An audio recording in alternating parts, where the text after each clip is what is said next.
Welcome to the Future of Internal Communication podcast. I'm Jen Sproul, CEO of the Institute of Internal Communication. Since we launched this series in 2021, the world of work has been disrupted by event after event. A pandemic, geopolitics, AI, extreme weather events, remote and hybrid working, generational shifts, inclusion, diversity. The entire nature of how we work needs transformation. This podcast explores opportunities for internal communication in the future of work. Internal comms is a critical function that helps organisations achieve lasting change, building trust and relationship between people in pursuit of shared goals. Please join me, Dominic Walters, and Kat Barnard as we dissect what this means for internal communication. With relentless change the new normal, it's time to reimagine our profession. Hello and welcome to a new episode of the Future of Internal Communication podcast. I'm Kat Barnard, as ever joined by Jen Sproul, Dominic Walters. And today we are also joined all the way from South Africa by Louise Mowbray. And we're going to have another conversation about leadership in the future of work. So Louise is the founder of Mowbray by Design, the future-focused conscious leadership consultancy. She specialises in the future of work and leadership and works with clients across sectors at the intersection of futures, technology, innovation, transformation and purpose-driven business.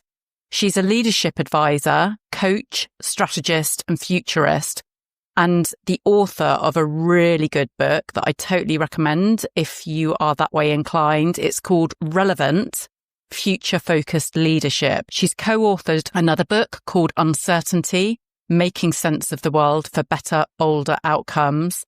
And she is a sought-after keynote speaker, an occasional visiting lecturer for business schools, and a regular guest on various podcasts, panel discussions, and live events. So welcome, Louise. Nice to have you. Thank you, Kat. It's wonderful to be here. Thank you for taking the time to come and chat with us today. I know offline you and I have had a number of really interesting conversations about the current business landscape, the current economic landscape that all organisations, regardless of location or sector, are now having to navigate. And although some of the trends that we track have been long predicted in the academic literature, I think it's probably an understatement to say that we are now in a phase of continuous change. It feels as if every day there's something new to confound even the most alert and observant brains. So I would love to start by asking you for your take and your view. What are some of the most pivotal forces demanding a shift in how we think about successful leadership in the future of work? That's such a big, beautiful question, Kat. I know, no pressure, no pressure. It's really interesting because, as you say, we've known that this kind of seismic change has been coming for quite some time. And I can remember with a colleague starting a podcast titled Living with AI at the beginning of 2023, I think it was. I forget the year ChatGPT was launched. And the first thing we did was literally interview as many people as possible who were actually working with AI and had done for many years, and how they were putting things in place in their organizations and their thinking and their advice on, how do we navigate this time in our lives. And it was incredible, invaluable advice. I mean, needless to say, it ran its course. I think we were done on about 9 episodes, but by then we'd all caught up and caught on. One of the things, when I wrote my book, I dug into so much. And one of the things that really struck me was the consistency. Predictions are terrible. We humans are horrible at predictions, but let's say that in all probability, the next 10 years will be the most fundamentally altered in terms of what we know and what we call familiar, right across economics, society, technology, of course, and the natural world than we've ever experienced in our lifetimes, for sure. And that this next decade heralds more change than the world has experienced in the last century. Now, for me, most people are bright, they get it, they understand it. Cognitively, we understand this, and we are feeling it in our everyday conditions that we're operating in and the contexts we're working in. But understanding something intellectually and actually being able to have agency over our lives so that we can operate within it successfully are two vastly different things. And my burning passion, my drive, my raison d'etre, the reason why I get up in the morning,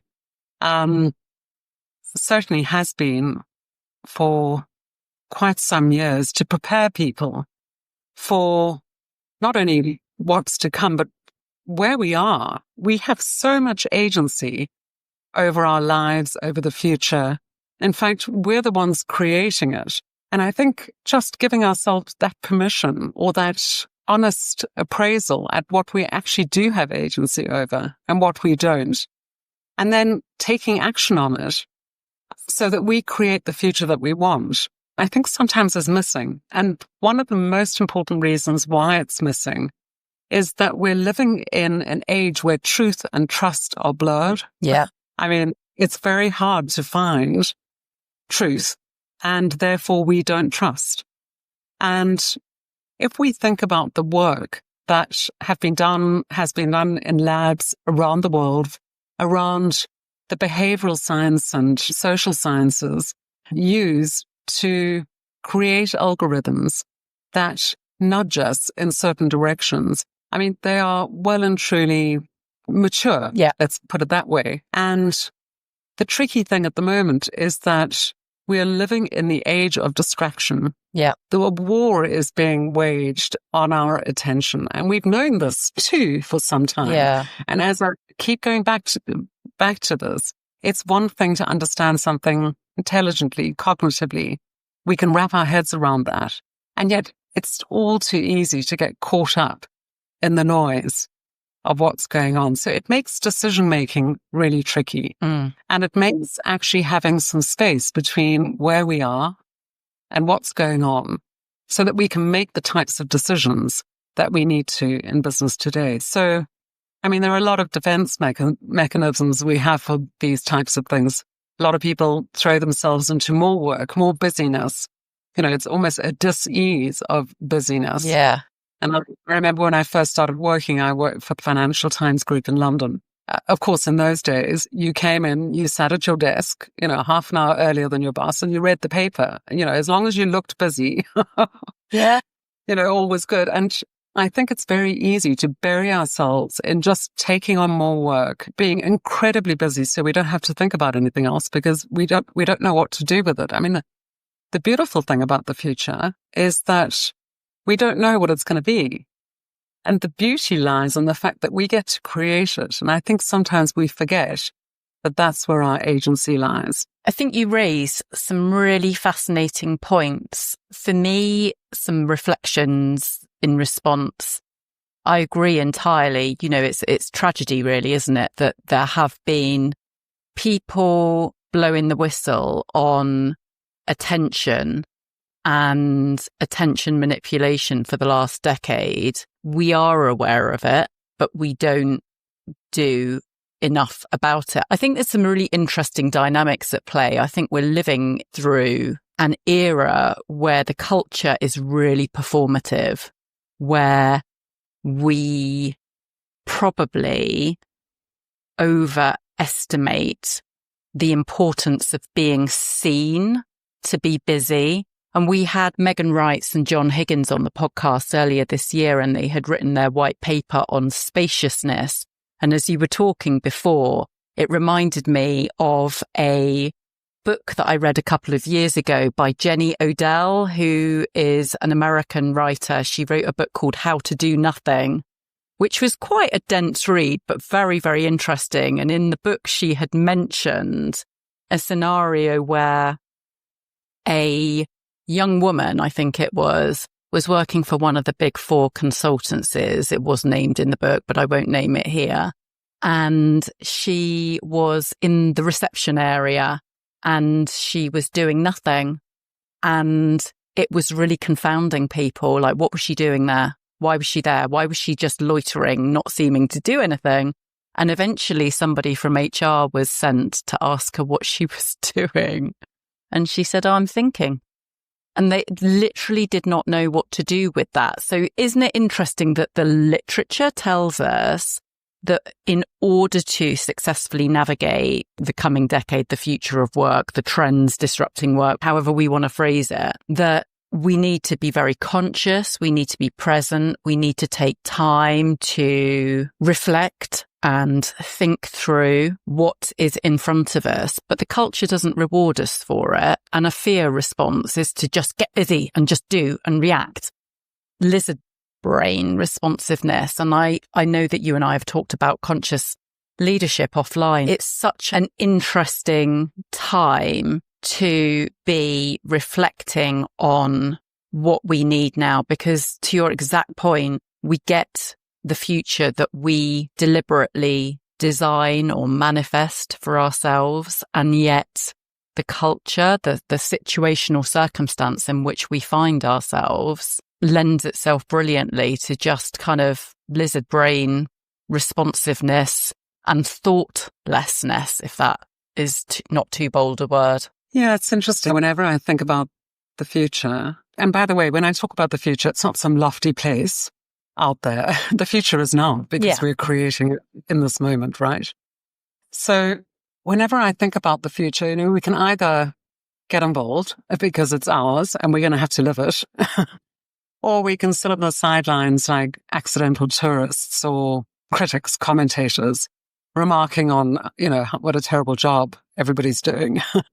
And I think the interesting thing is that we know within ourselves when what we're doing is just trying to run faster in a world that is becoming automated. If this year has taught us anything at all, it's that we can't outrun something that is now ubiquitous and available to everybody. I mean, data and knowledge and information are cheap, they're ubiquitous, it's everywhere and available to anyone with an internet connection. There aren't any AI platforms that you can't join for free. Well, there are plenty, but specialists, but just, the bigger ones that are available and open to most people. And there's a massive danger in outsourcing our thinking to large language models and generative AI. You mentioned trends, Kat, and of course we're seeing a lot of reports, a lot of studies on the fact that we're losing critical thinking. We're losing independent thought. We're losing the ability to actually dig into something and understand it rather than being, consumers of generated information. And I think as with anything new, we also have to take all of this with a bit of a pinch of salt. Everybody leaps forward looking for the savings, higher productivity, cost savings across businesses. Anything that could be automated will be automated. I mean, that we've got to accept that. But one thing we do know is we still need that independent thought. And I worry most about young people because, here we're all sitting with decades of experience and expertise and insight and ups and downs. And, we built resilience through life's knocks and scraping ourselves up off the floor and finding the wherewithal to start afresh and use the wisdom that we've gained to build something better. Young people coming into the workplace today don't actually have to do a great deal of legwork to take on the doingness of things. And it's only in the doingness of things that the knowledge and wisdom arrive. There's information, sure, anyone can have that at any time, in any quantity, manipulated in any way. But what do you take away with you if you don't have a knowingness, if you haven't experienced it, if you haven't gone through some trials and tribulations and met the challenges that you're going to meet, because we're going to meet them all along the way. And of course, the ability to recognize the opportunities, because they never look like yesterday's opportunities. they always arrive in a new guise. And if we don't have the space between what's going on out there and what's going on in here. I'm pointing at my chest. I know this is a voice-only recording, but there's the inner game and there's the outer game. There's the inner consciousness, the ability to make conscious choices. And I've just been writing a blog post where I'm focused on how do we build bridges? The bridge all of us need between now and the future we want to live in. And building a bridge is an activity. It's not a thought. It's not lying back in a meadow full of, foxgloves or daisies and dreaming about the world. You're building a bridge. And the bizarre thing about building a bridge when you're looking at the future is that we almost have to see ourselves as intrepid explorers, full of awe and curiosity and knowing that we're going to meet some really tricky challenges along the way. And there are going to be all sorts of extraordinary opportunities that present themselves, and we need to recognize them and master them and use them to our benefit. I have a feeling that perhaps we're not that kind of human resilience, which we just take for granted, is not being afforded to young people coming into the work environment today in the same way that we had. And I know I'm sounding like I want to go back. There's no going back. I have no desire to go back.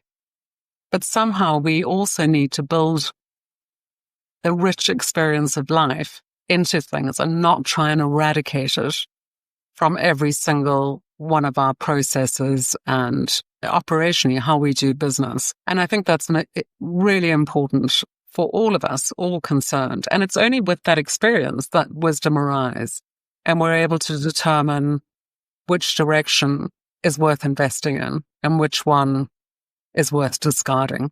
And I think the difference today is that we need to be able to do the thinking time slower and the decision-making quicker. Louise, listening to what you're saying, I've been thinking about what this might mean for leaders. I think you've laid out a job description for effective leaders. So as you were talking, these are my words, but leaders need to help people take agency. You were talking about taking agency. So how do leaders help people within their teams do that? You talked about making effective decisions. How do they deal with things? How do leaders help people make sense of stuff? Because leaders are in a great position to help individuals start to put things into perspective, particularly within organizations. We talked about how they can use their intellect.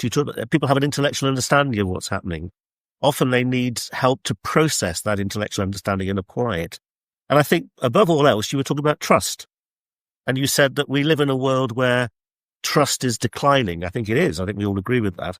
But I suspect we all have relationships with family and friends where we do trust, and we trust for specific reasons. And I think from what you're saying, there's an onus upon leaders to build that degree of trust within their teams, to say, look, whatever else may be undermining trust elsewhere, let's make sure that we have a trusting and useful and effective relationship here. So and there's lots more as well, but those are the key things. I think taking your building the bridge analogy as well, leaders have a role to play in helping them structure the bridge without getting too technical.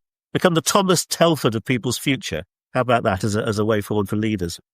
But taking all that together, and those are just my assumptions on what you're saying, what skills do you think leaders are going to have, modern leaders or leaders in the modern world are going to need? Because I can imagine listening to that thinking, that all sounds quite tough. So from your experience, what are some of the skills that leaders need to start to focus on and build? That's assuming, Louise, that you accept that incomplete picture of the leadership's role that I've painted. Yeah, I do, Dom. And it's interesting because leadership to me has always been why people follow someone else. It's not because we're appointed to be leader. And we've all worked with leaders in the past. I'm sure it's not too much of a leap saying this, where there is something magic about that person and we would go the extra mile. And we would do that extra thing and stay late and do stuff on weekends. I'm not suggesting that we should advocate for that at all, but we've done it. We've all given that much more for somebody we're happy to follow. And I ask every single client I work with, and if I'm coaching one-to-one or even coaching executive teams, I'll say to them, who do you admire? What are the qualities in that person that you would like to learn for yourself? And I have to start off by saying that we have to assume we can learn anything.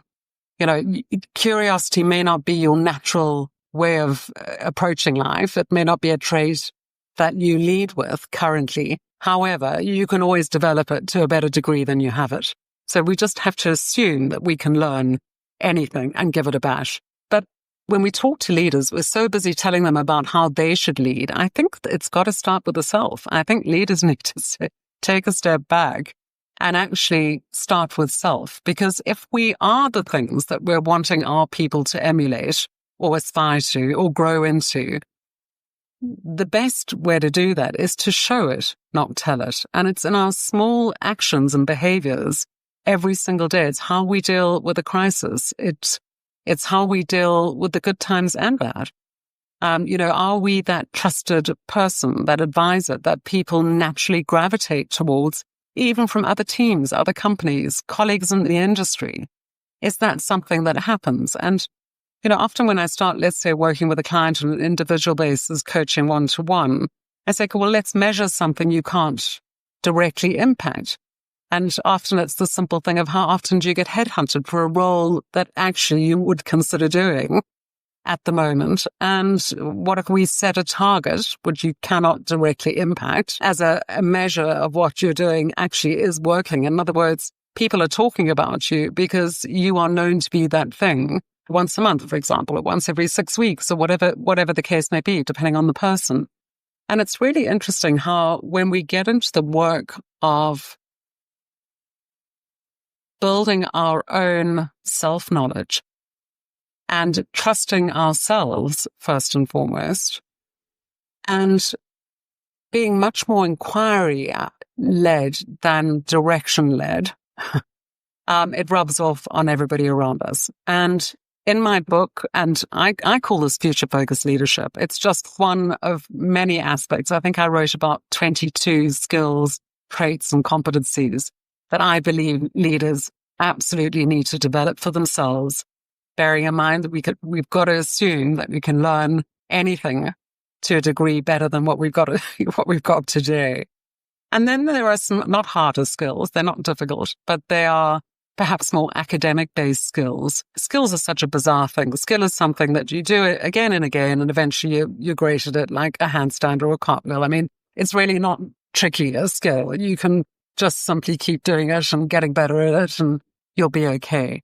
But I like to think of future-focused leadership, in other words, what we need, who we need to be in order to navigate this complex, rapidly evolving world of work with more ease. And that's ultimately what we're looking to do, is to be able to do it with more ease, as being kind of rooted in a couple of key things, which fundamentally are all about how we think, not what we think. And that's almost going back to what I said earlier, the intellectual understanding, the what, the knowledge, the data, the information that we used to believe was the most important part of who we are, our identities in the workplace. It's what we were paid for. It's how we were rewarded. That is slipping away because now, of course, we have machines and AI that can do it faster. So where information and knowledge is ubiquitous, what is it that we need to focus on? And probably the most impactful thing we can do is focus on how we think, how we process what's coming at us, how we process or understand or build or imagine or create the future, and how we create the working environments that our people need. Now, I think this truth and trust thing, they're coupled at the toast. So it's not that we don't trust people because they're doing terrible things consistently. And of course, why would you? It's because the idea of what is truth has shifted dramatically. I mean, whose truth? We've always got to ask, this is a fact. Well, whose fact? And we didn't have to ask that 5-10 years ago. We didn't have to clarify. And I think probably one of the most important jobs that all of us have as leaders today is to not accept anything at face value. And it sounds laborious and exhausting. The beautiful thing is we have some lovely AI tools that can help us to fact check and do this for us. So less laborious than it's ever been. But we really need to dig into things. Don't accept blithe statements or broad statements pushed out in the press, or the platform that you forget press. It doesn't really exist in the way that it did. But on the platforms that the people we follow, or the algorithms that are pushing us in a certain direction. If you really want to get to the bottom of something, just dig into it. Get beyond your AI search and get back into a search engine that will take you directly to the source. Bother to spend the time thinking and investigating and taking a better look at things. And then I think the most important thing about all of this is to hold everything very lightly, because what is truth today, or the thing that you trust today, you may not trust or may not be the truth tomorrow. I don't think there's, in any piece of news that ever comes out, there's probably, I don't even want to say a breadcrumb of truth, but there's a bit of truth in it. There's enough truth in it for us to understand or perhaps even buy into the hypothesis, but it's never the whole truth. And sometimes the whole truth is not revealed. So there's some other, and I'll just sort of throw a couple of other skills in there that I think that, or ways of thinking, ways of understanding our filters on the world that are worth developing for ourselves if we're in a leadership role at any level in an organization. And the first one is we've got to understand complexity, because what's complex and what's complicated are different. We need to treat them differently. And even if one issue is partly complicated and partly complex, we need to be able to separate it out and actually work with each one in the way that's best suited. So complex issues don't have a start and an end. They don't have something we can unravel, figure it out, and throw some expertise, money, time, attention at it, and we'll fix the problem. Complexity means that it's emergent and there is no solution. So the best thing we can do with truly complex situations is to, I always jokingly call it, stalk the issue. Wait for more to be revealed and pull out the bits that are complicated, because complicated situations we can throw the right stuff at and we can get it sorted. So that's the first thing. And together with complexity, under that lovely umbrella, complex adaptive systems, we also have systems thinking. That's definitely worth digging into. And I mean, you're probably already a systems thinker yourself, but just haven't wrapped the words around it or the understanding. But in the same way that our organizations are complex adaptive systems, so too are our road systems, the universe, our bodies, all of these things. I mean, that's how the world works. It's the natural order of the world. And yet somehow in business, we feel that everything should be neatly put into little boxes and we should be able to measure and manage it, on an annual profit cycle. And of course, today it used to be that perhaps we'd be out by about 20% or something like that, where unexpected things happened. Whereas today, as you rightly said at the beginning of this, Kat, there isn't a week that goes by where an event or situation happens either globally or locally that doesn't throw our beautiful plans or strategies out of the water, and we need to rethink them. So that adaptability comes together with that systems thinking. And under that same umbrella is something called sense making. And sense making is literally the ability to make sense of where you are and what's going on and act accordingly, act for what's right in that situation. But of course, if we just leap onto the nearest label of what that thing is or accept somebody else's truth of that situation, our actions may not lead us where we need to be. So that's a really important part. The other part, I think, is conscious leadership. It's the foundation of all that I do.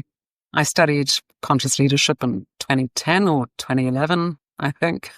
And I was at the 4th annual Conscious Capitalist Conference in Boston in 2012 and meeting people like John Mackey and sort of the originators of this business as a force for good back then. And what I would say is that it was a nice to have in 2012, 2015, 2020, but perhaps post-pandemic, we suddenly started realizing the value in what it means to be purpose-driven and what our world will look like if we are not using business as a force for good. There are just too many things that are happening at such a fast pace. And are we contributing to our demise, or are we contributing to something that turns that massive ship? And I hope it's the latter. And then, of course, we've got to look at futures and foresight. Futures, these are all fundamentally academic fields at their core, but today, fortunately, they've been brought into the light for the rest of us to use and understand. And futures is really, really useful, not because we want to predict the future or perhaps go on imaginary what-if type tales, although imagination helps enormously, but really to be able to think in multiple futures, because the future isn't linear. Strategy isn't linear. It might be for 3 months, but no sooner does something happen or event or situation occurs in the world, and suddenly we have to relook at all of that. So the ability to hold different futures lightly and look at all probabilities, all possibilities, means that we're actually prepared when whatever happens, things that are out of our control actually happen. And we can act in that with a sense of confidence and make the right decisions, or make the decisions that we're best capable of at that time. And then, of course, we've got to look at all the things like agility, the human traits that we hear so much about. I don't think there's a year that goes by that there isn't another flavor of leadership: courageous leadership, empathetic leadership. I mean, there's always something that the world needs more of right now. For me, at the foundation of all those flavors is conscious leadership, because if you don't know thyself and have the ability to get thyself out of the way, then pretty much anything you touch is going to be tricky. Things like agile thinking, innovative behaviors, change and innovation has been the flavor of the decade. Innovation starts with how we think about ideation, how we think about being curious and imaginative in our organizations. Is there space for that? Or is it something that the innovation team do, or the change team do, or the strategy and innovation team do, or the technology team do? I mean, is it something we hand over to someone else? Whereas if we could create that culture of innovative behaviors in our organizations. And now I'll just say one last thing about this, and that is that we are naturally creative, innovative, imaginative. We are. Look at any child. Perhaps by the time we've got a degree in an MBA, or we're, sitting in strategy, it might have been knocked right out of us or not, and we might be feeling that we're in the wrong culture, but it's there. It's all there. We just have to create the conditions that allow for it in our organizations. So no, you can't build a culture of innovation. I mean, I think that idea came and promptly flopped. But what we can do is create the conditions for our natural, innovative creativity, imagination to actually live, be alive and well in our organizations. And then we start to see very different results.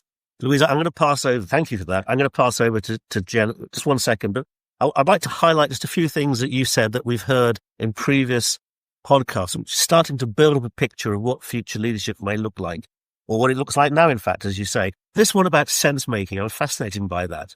That is something that I think we're finding more and more, that leadership is around sense making, helping people make sense of stuff and thinking things through. That then goes into this whole area about behaviors. And I think you've made it very clear that behaviors are going to be even more important than they ever have been, more important than knowledge. It's about how do you ask questions? How do you get people to think things through? But I also was particularly struck by my words, but you said, basically, we know what we should be doing. People know what they should be doing. You said you start your client conversations with, who do you think is good and what do they do? I've come across that myself. And I think there's more and more than ever, it's upon leaders to help have that conversation with their team members as well, and help them bring out their own behaviours in it as well. So, yeah, thank you very much. I'm going to pass over to Jen. Well, thank you, John. But before you do, I just want to say that one of my recent articles is on sense making specifically. And what I'll do is I'll share the link, and hopefully if you publish it with this edition, then your readers can, or your listeners can happily go and dig into a little bit more. Thank you, Louise. I've sat here listening intently, and there's so many things that you're saying. I think even in my day job, it feels very reflective of the reality that we're living in. I think there's something you said earlier, I'd like to have time to think, to make better decisions. And I think that we all strive for. But I also think there was something you were saying very early on as well about this issue of agency and this issue of what's going on and the complexity.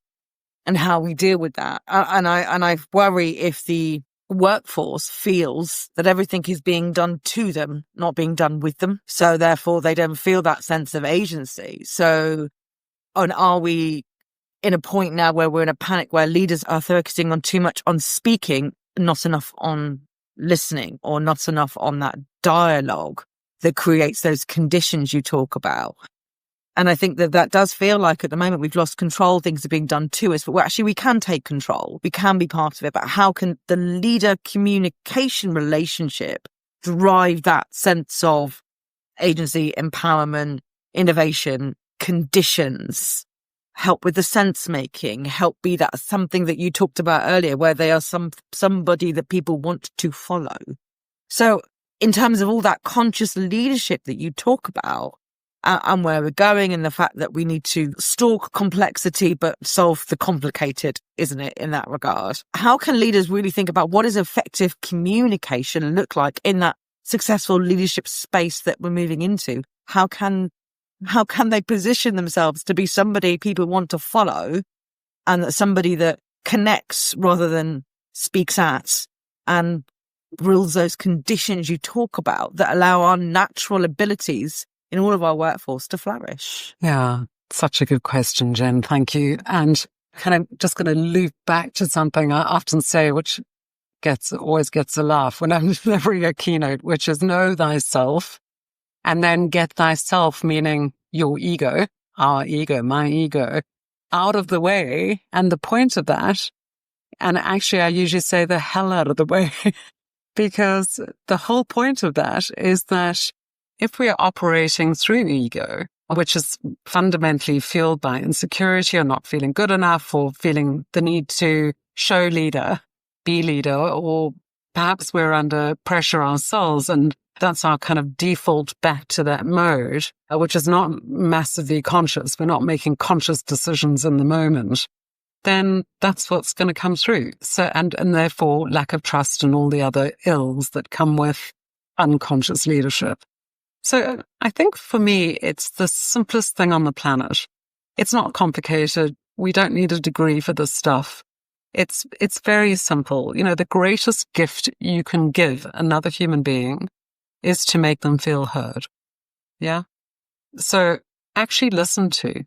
And that means that you're able to sense perhaps when things aren't right. This whole story about bring your whole self to work, thank goodness that's all been kibosh, because we don't want whole selves at work. We want your professional selves at work. We want your leadership capabilities at work, your conscious leadership capabilities. And that means, yes, absolutely providing direction when it's needed, but treating everything as a coaching or teaching opportunity. You want to leave the other person better off than when you found them.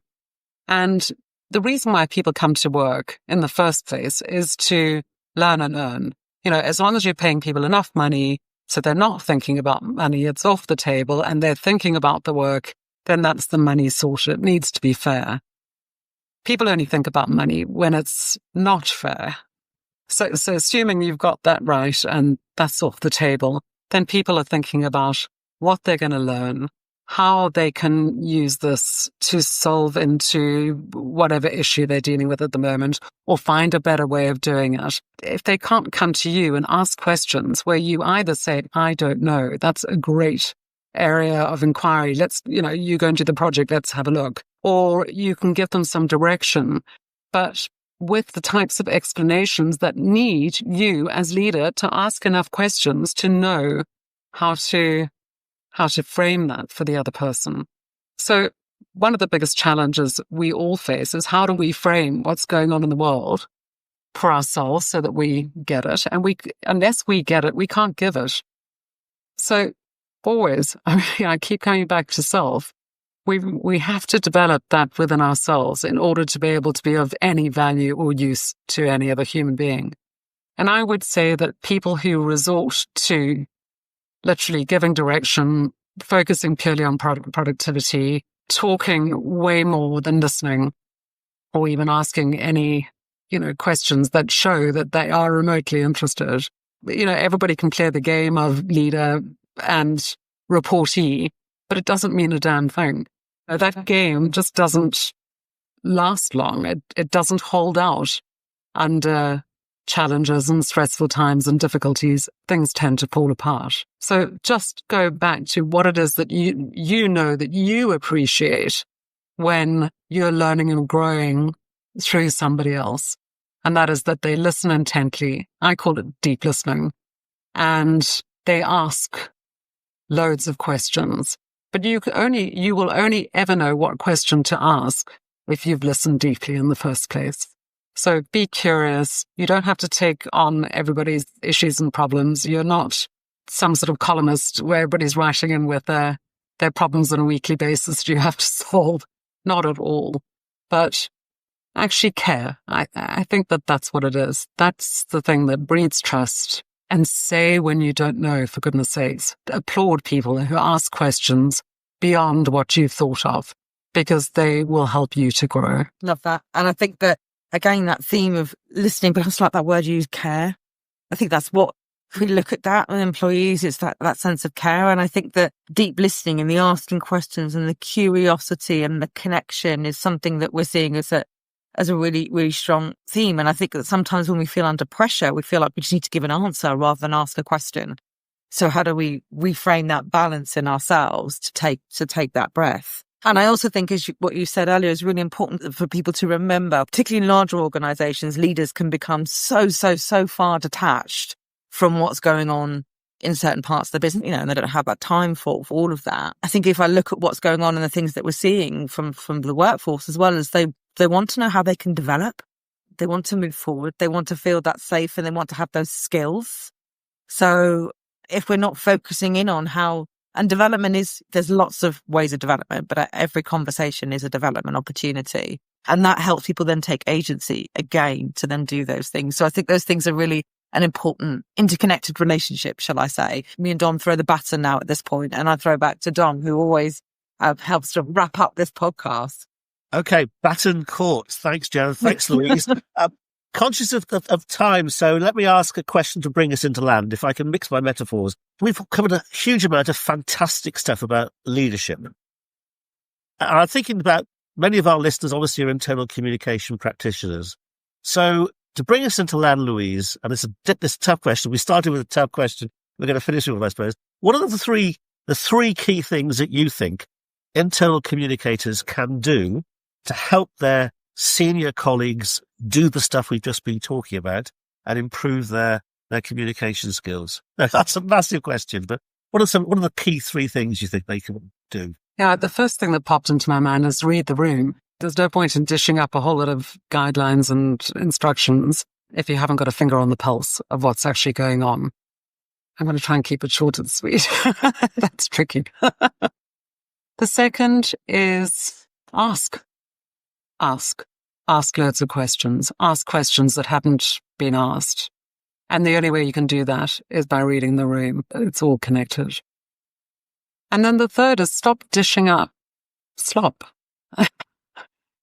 That sounds terrible. I'm sorry to have to say it, but do not go to ChatGPT and produce 10 points or 5 for the week or whatever the standard thing is.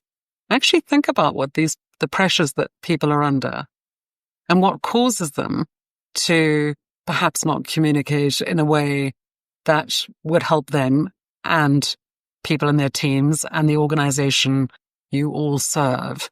So it requires you, once again, back to agency. You've got it, use it. I mean, there are many places in the world where people just don't have agency. You have full agency in the terms of the organization you choose to work with, the culture you choose to work in. And not great things happen, in which case make a choice. I hope that was short and sweet enough. But yeah, the responsibility is yours. Fantastic. I think the responsibility is yours, take agency. I love read the room. I think there are many T-shirt messages, but one of them is also stop serving slop. I think that's also very true as well. But in particular, it's about asking questions, isn't it? It's about taking a step back, asking questions, and helping leaders to ask questions as well. Louise, thank you very much for joining us. Thank you for giving us your insights, and thank you for giving us a different take on both leadership and leadership communication. My pleasure, Dom. Thank you so much for your deeply insightful questions.